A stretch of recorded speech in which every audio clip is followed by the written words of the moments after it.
Hi everybody, I just wanted to play you this video. This was a video that I made for my public access station. I had a public access show for a brief time. It was called the Cranky Yankee.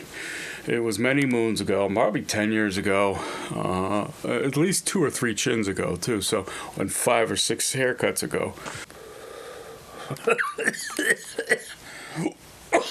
Oh my goodness, I'm old. Anyway, speaking of old, there's an old video that I'll show you. Oh, excuse me. I had a public access TV show for a little while because basically back in them days, that's all you had is a public access show. If you had that, if you were lucky. And so we did with Saco River Community Television. What was I saying? I don't remember. Enjoy.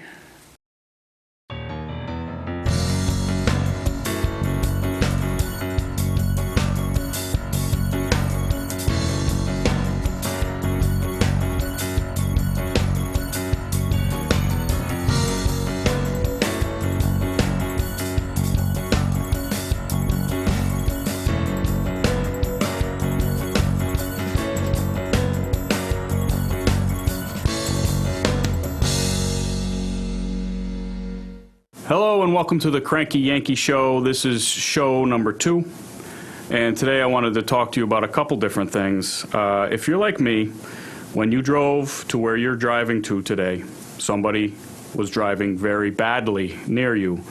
They could be very, very near you, which happens to me all the time. Used to only happen about once or twice a week. I'd have a problem with someone driving, this close to my bumper.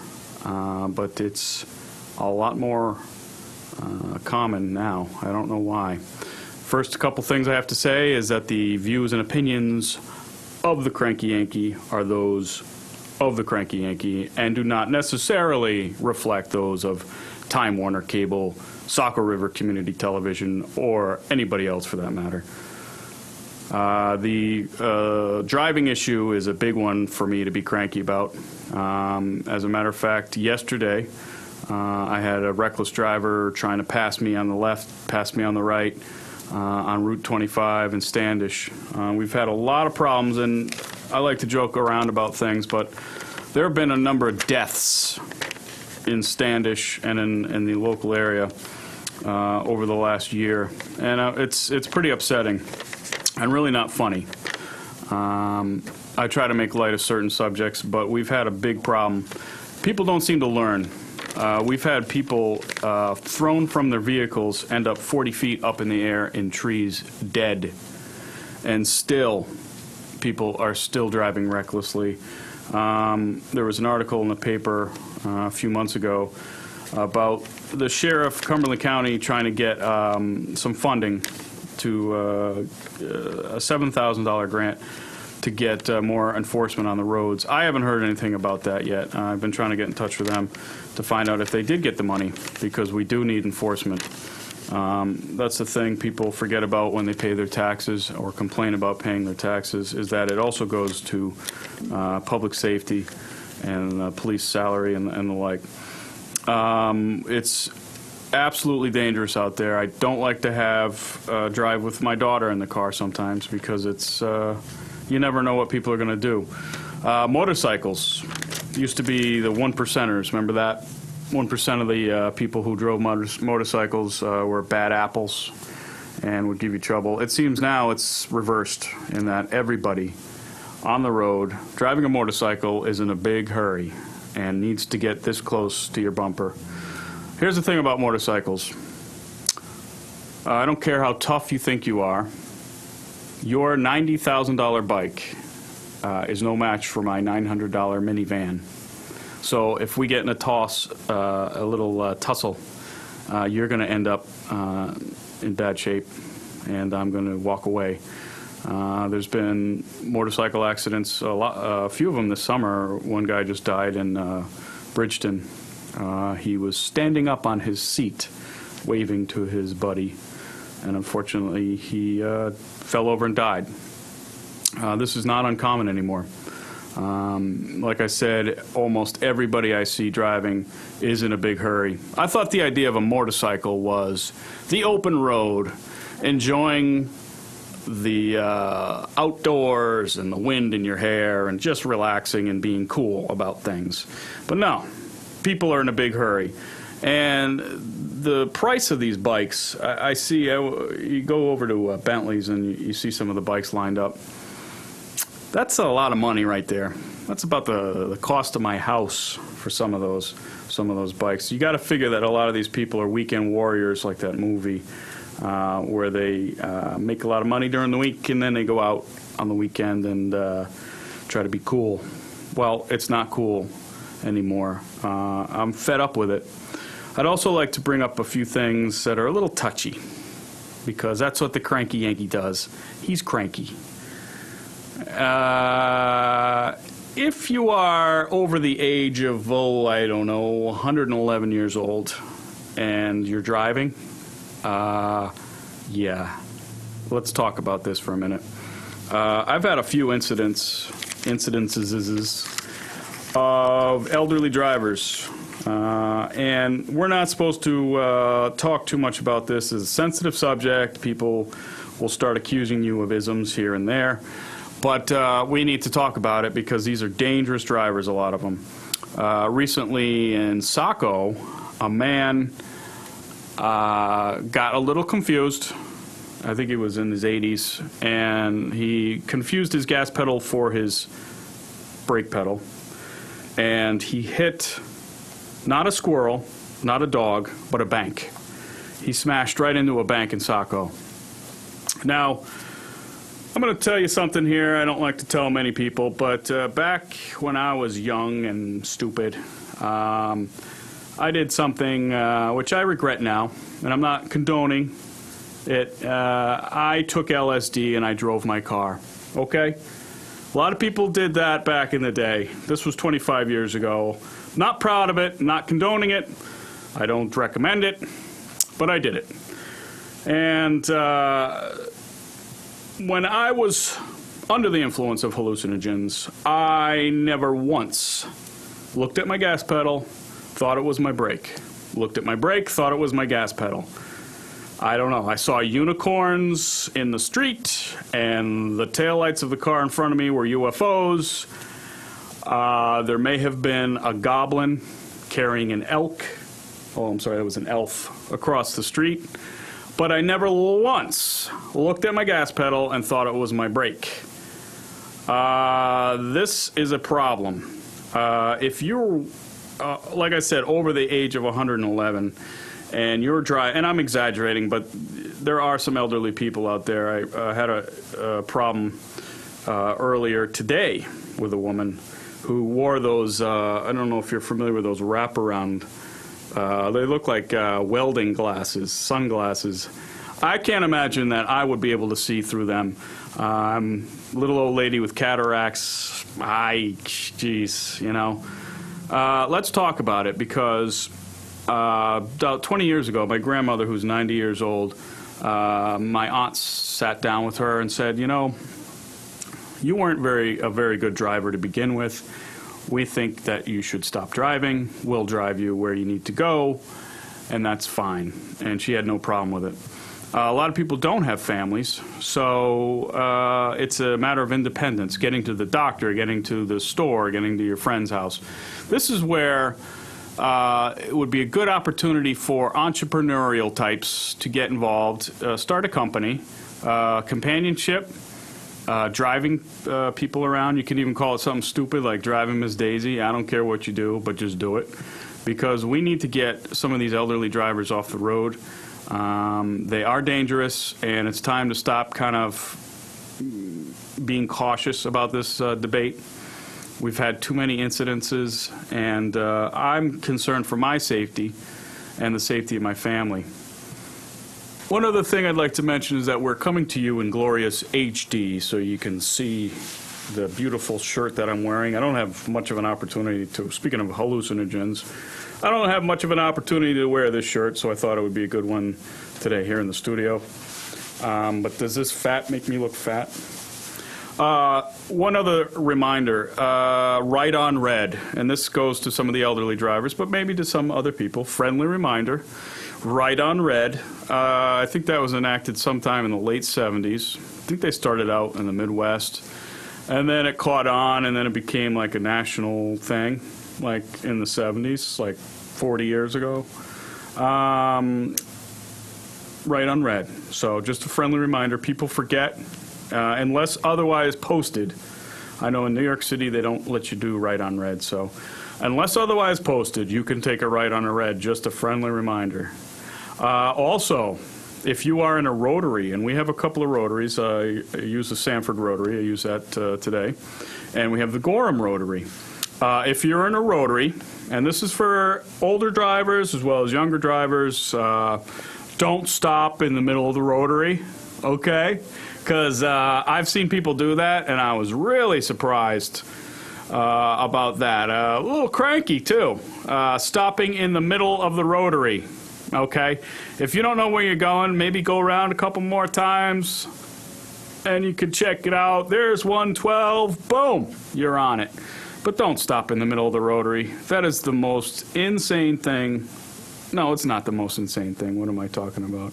I've seen a lot of insane things on the road lately. And like I said, I don't want to joke about the tragedies on the road, but that's the consequences of these racing and just bad driving. Another subject about bad driving, which is a little concerning because it's such an easy thing to do. I don't know if I have it for a demonstration. Well, I'll use my finger here. This is how easy it is to use your turn signal. Okay? Up, down, there it is. Okay? If you can do that, then we're halfway there. All right? We have a problem with the turn signals, and I don't know what it is. I'm thinking that maybe the sound of the tick, tick, tick is like not very macho or something, and you guys in the trucks don't like the tick, tick, tick sound. So I have a proposal, and I want to bring this up to the manufacturers of trucks, that maybe you can choose your own turn signal sound like you can your ringtone on your phone. So, for instance, maybe this will get people to use it. You can have the sound of machine guns. Some of you guys like guns, and I'll talk about that in a second here. So when you use your turn signal, you hear the sound of machine guns. How do you like that? That would be cool, huh? Or your favorite song. You can have your favorite country song on there. That'll be good. Or my favorite one is the sound of Glenn Beck weeping. I thought that would be a good turn signal ringtone. But any case, they've got to be used, especially at a four-way stop. You ever come to a four-way stop and you're going this way, they're coming this way, and you get there about the same time, and you figure, well, we're going to go this way and he's going to go that way. Well, he pulls one of these and goes this way and almost T-bones you. That's because you don't know where he's going. And again, I don't know what the hang-up is. Here it is again. Like that and like that. Very simple, yet it doesn't seem to be catching on. It's also the law. You know, if you get caught not using a turn signal, that could be a reason, probable cause for a police officer to pull you over, and then you don't want that to happen. Not that there's too many police officers on the street. We have problems with that, and I did talk about the grant, and I hope the funding did come through for the enforcement. I have seen a few Cumberland County sheriffs on the street, a few more than usual, just to make sure that people aren't driving recklessly, but they're not always going to be there. They have a lot of territory to cover, and they do a very good job with what resources they have, but it's very difficult. So, speaking of, I was talking about guns earlier. I wanted to talk to you about this fella here.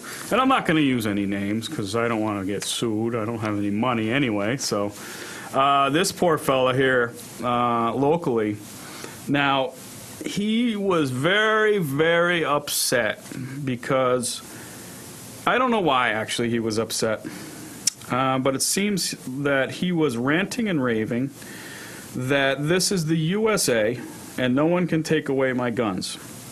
And he was apparently a little drunk. and he started shooting his guns to, I don't know, to make it clear that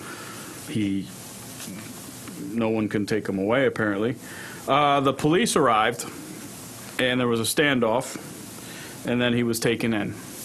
Now, if he's convicted of that, I think that's probably got to be a felony, right? Yeah. You know, nobody was going to take away your guns until you started screaming that people were going to take away your guns, and you started shooting them. And now, as a convicted felon, you're not allowed to have them. That's called a self-fulfilling prophecy. And I think it's about one of the stupidest things I've ever heard. Nobody's going to take away your guns. There are gun laws on the books right now. I don't want people to have 50 caliber machine guns. Maybe you do. I don't see what the point of that is. That's going to fall in the wrong hands, and someone's going to get hurt. Or, you know, that'll get into terrorists' hands. And this guy was yelling about terrorists. Well, if you allow no limitations on what type of weaponry you can own, then that's what's going to happen. Well, who's to say you can't own nuclear materials to make nuclear bombs? You know, if you want to have no rules, then that's where you're headed. And I don't understand. I don't understand that mentality. But then again, I'm cranky, so who knows? I wanted to also bring up another topic from the first show. This is my little friend here. It's learning time. And it's learning time. It's music time. Music time, not music time yet, but it is tea time. One of the things I noticed is that the snake is devouring itself, locally and nationally. I talked about the Tea Party last time, and I was a little upset about it. And I made an accusation that was pretty strong. I said that the Tea Party was the Ku Klux Klan. And as we get into this, we're looking more and more like this is the case. This is not a coalition of the Rainbow Coalition of people from all walks of life here. This is a ultra-conservative movement. And at this point, people are pretty aware of that. We have a Tea Party candidate for governor, and I think we'll have to be looking at, there's a commercial we have to watch for governor later. I don't know. But the Tea Party candidate for governor is saying that someone is going through his garbage, which I thought was funny because that's what I call it when I go browse one of his stores. The paranoia is so evident in these people that the snake is devouring itself. And I'm talking about the snake on the flag that they wave, the Don't Tread on Me flag. There was a split nationally in the party when some idiot wrote a letter about the NAACP, and he said it was satire, but those of us who know comedy fairly well know that no. So they actually kicked him out and kicked his part of the Tea Party out of the, I don't know, there's Tea Party Express, and then there's the Tea Party something or other, and who knows, but they split. And then I noticed today locally the two Tea Party, there's two main Tea Party groups. They are now currently fighting. There's all kinds of things going back and forth with them, that somebody was assaulted in a parking lot and somebody stole the password and whatnot. The snake is devouring itself. When you base your entire movement on fear, on paranoia, and on mistrust, you will devour yourself. The appropriately named Dick Armey told people to kind of tone it down on telling people you're from the Tea Party if you're running for office, which is kind of funny because now we're going back to the Know Nothing Party. It's we know nothing, I don't know. It's secret society, and I'm not sure if that's a good thing to bring them to put them back into the secret society area, or to have them up front so we can see what they're really doing. Sharon Engel in Nevada is one example. We don't. Now she's not talking to anybody about her views, which are pretty radical. Another local story that I thought was kind of interesting in regards to anti-government people. This one's kind of funny because it was a local guy who wrote a bunch of, and I don't use names because I don't want to get sued because I don't have any money. The local guy who was running for, an at-large council seat, which I couldn't tell you really. I should know, but I really don't know what that means. And I won't say the town. But he had a battle with some other people, and he had some very anti-government sentiments that he was writing in the paper. This one is titled, "Gestapo Comes to Standish." And it was about a long-time restaurant. They closed for some reason. I think they had some code violations. I don't know the whole story. And again, I don't want to get sued because I have no money. But he apparently felt that the code violators, or the code violations, were unjust, and that the code enforcers were the Gestapo. So he decides that he's going to run for office. Now, this is what I get a big kick out of these people, locally and nationally. You don't like government, so you're running for government. Okay? I'm a little confused. It's kind of like going to a job interview and telling the person behind the desk, you know, if you hire me for this job, I'm not going to do anything. Matter of fact, I'm going to try to bring down this company. It doesn't make any sense to me. There is a push for limited government, and I understand that, okay? But we need services. We need fire. I don't want to have a fire at my house and have the fire department not come. I want public safety. We talked about the roads. These are all things that our taxes pay for, and we need these things. This is infrastructure. I often think that these people, some of the libertarians, are anarchists, like the kids with the skateboards with I don't even know if the kids have the stickers that say anarchy on them anymore. But what I have not heard from people about what their idea of infrastructure or civilized society, how that works without government. How do you maintain that? Do you let private companies do it? And then how does that work? Does Toyota, are they in charge of safety, or is BP in charge of our energy? Where is the accountability? With large corporations, there is none. With government, you can vote them out. You don't like them, vote them out. A lot of people hate Obama. I still like him. I don't care. And here's the deal. Mobilize. Tell me who you like. I've had conversations with my conservative friends, and they say, I don't like this, I don't like that, I don't like this. Well, what do you like? Who do you like? Tell me somebody electable that you like, and don't tell me the people who are unelectable, that are just figureheads like Sarah Palin and those folks. We have a guy here. We have to watch this commercial. Are you kidding me? All right. Well, there's a guy who, I guess he's a contributor here to the station or something, and he's running for governor. I'm not even sure what party it is. What's that, the party? I don't even know what that is. Well, he's going to tell us why he should be elected governor. Hi, I'm Don Hack, and I approve this message. You know, a lot of people are angry at Washington. That's why I'm running for governor of Maine. Wait, what? I was born right here in Maine, right over here. You see, when I was born, my parents thought that natural childbirth meant being born outdoors. So technically, I'm an outdoorsman.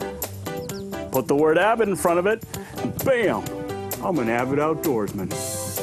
I'm also a guitar player, a golfist, or whatever, a certified member of the Certified Members Club, and I also collect vintage action figures. Whee! Whee! Hey!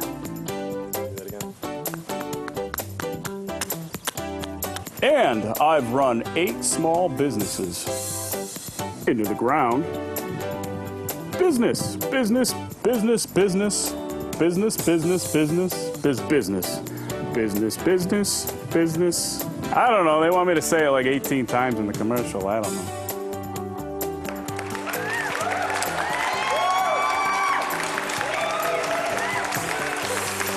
I think we should be more business friendly in this state. That's why I'll fire everybody and send their jobs overseas. And we need to be more tourist friendly here in Maine. You know, the tourists who visit us from Massachusetts, Connecticut, and New York treat us like their own personal servants. We need to extend that program to include tourists from everywhere. So please remember me in November. Vote for Don Hack. November? I'm a snowbird. I go to Florida in the wintertime. I'm not going to be around. Can we do this over? I can't do this. I'm sorry. I can't do this. I'm not going to be around. I'm in Florida. I'm a snowbird. Paid for by Don Hack for governor. Chris Clark, treasurer. Maybe I should throw the wig off, too. Well, that was the guy running for governor. His name is Don Hack. And I don't know. He's got about as much chance as all the other loony bins running for governor. Well, that's about all the time we have. Wrap it up with just a couple of reminders. First of all, hallucinogens. Don't try them. Don't do them. Kids, stay away. Number 2, Tea Party. The snake is eating itself. So segment 3 of this show will probably not talk too much about those folks because I think they're going to disappear back into the secret society that they came from. Number 3, elderly drivers. Let's sit down and talk with our family, and let's have an open dialogue about it without being afraid of isms, like ageism or oldisms. But we need to talk about it because it is a danger. You might as well have people driving on the roads on hallucinogens because, I don't know, maybe they do a better job than some of these folks driving. Number 4 or 5, that's it. I don't have a number 5. Okay. See you later. Bye-bye.